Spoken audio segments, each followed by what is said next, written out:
Hey, welcome everybody to another real-time edit. Thanks so much for joining me. Today I have this lovely white ibis positioned right in the setting moon. It was real subtle back there. It was getting kind of hazy at that point, and we got some beautiful sky colors here. So, got a few distracting ibis there that I want to get rid of, so I'm going to crop them out somewhat, but not entirely. And I'm just going to go, I kind of want it to end right around that. Um, so something like that feels pretty good. So I'm going to try and get rid of those in Photoshop. All right, so let's make some adjustments. A little bit lighter overall. Going to punch up the lights down there to get a little bit more contrast. Lift the shadows just a tad. And then the blacks back down for contrast. We're going to go a little global saturation. And then, you know what? Actually, I think I'm going to mess with all the colors in Photoshop because a gradient here is going to affect the trees too much. But I will drop a gradient on. Actually, I think I'm going to drop those shadows back on the bushes and the trees themselves there so they don't stand out quite as much. All right, that's looking pretty good. All right, going to edit in Photoshop now. This will probably take forever to get over there. This computer has been so slow lately. Time for a new one, that's for sure. All right, wait for this to happen here. Bear with me. Thanks for your patience. There we go. All right, first step is cloning out these other birds, so it's going to be a piece of cake. Just clone them out. I'm just using the regular old clone tool here. Just get rid of those bad boys. Decision to make here. Do I just get rid of this whole clump of stuff or try and make it look natural? So I think we'll try and go with the natural look here. So I'm going to mask this back in now with what I cloned out.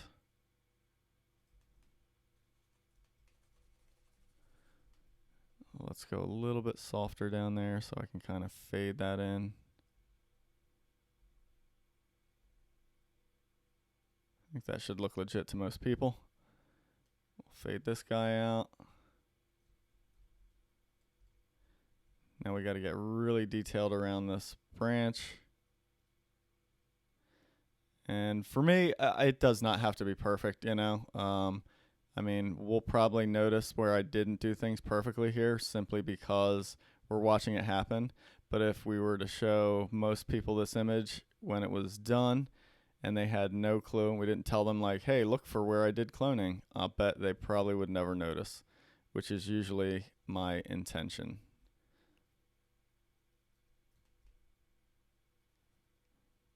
Also, I'm zoomed in a little far. If I zoom back out, that looks pretty darn good. I don't think anybody would recognize that birds were removed there. All right, cool. So that's looking good. I'm going to do a little bit more burn up here so I can get more selective because the gradient I used in Lightroom was a little bit it didn't cover this area. That's what I'm trying to say.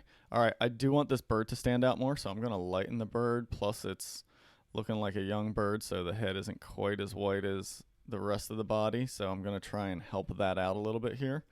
And let's see. I think I'll do this manually. Well, I don't know. I'm going to try real quick a color range selection, see how that does. See if I can just at least get like the bill. Yeah, that should work pretty good on the bill there. So we'll make that selection. There we go. And then I'll deselect once I get up to here. And I'm going to paint in the full effect on the entire bird first. And then I'll fade it after that. So right now we're just trying to lighten this bird, but not make a halo, right? Because I don't want to do that. I want to keep the lightning right on the bird.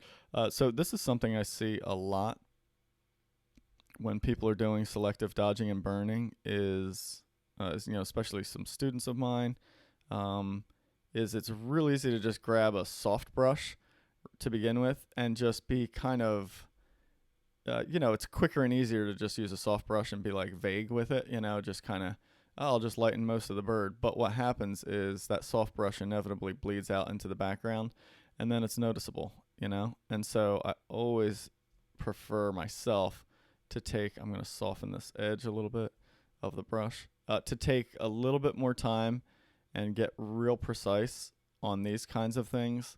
So that way it looks a little bit more legit where the bird is lightened or darkened. Depends on which way you're going.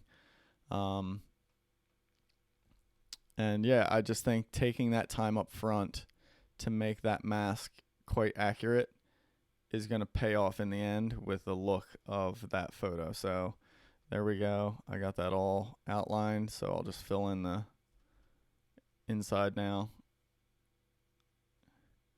And then I'm also going to save this as a typoed selection. There we go. All right, so too bright on the back of the bird there. So now I can use a soft brush and just kind of fade that back a little bit there. But the rest of it's looking pretty good. See that nice pop? A little bit too light on the back of the neck. So again, I'll fade it. I do want to actually go a little bit more on the face and the eye there. So I'm going to do another dodge layer and then just kind of see if we can get that eye and the bill to stand out a little bit more. So just a little bit, maybe around the tip there. There we go. All right, time to do color. So we'll go more blue, a little bit of blue cyan for the lower part of the sky here. So there we go. Just kind of paint that in a little bit there. You know what? I'm gonna actually undo that because it painted on the trees too much. So I'm gonna go with a selection here again. I'm gonna use color range.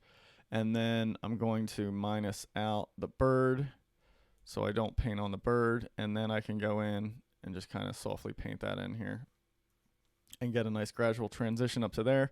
Then I will deselect and make sure that none of the moon got any of that. All right, next color is, let's go a little bit more magenta up top there. That should be pretty straightforward. If I, again, just do a selection, color range should grab the sky quite nicely without getting the trees. So I'll do a little bit, deselect, and then paint that. So here's something, right? I want to be pretty subtle there. I don't want to go, in fact, that's a little bit too much. So I'll just drop that down to like 70% opacity. The blue, that looks good. And then I do want to make the moon stand out a little bit more. So I'm going to go a little bit warmer, a little bit more like orangey red, because that was the color of the moon. And then I'll just load that selection, invert it, and then just paint in just that moon. So now we have a little bit more color on that in the background there. There we go. So that's it. That's my color change. So there's before, after.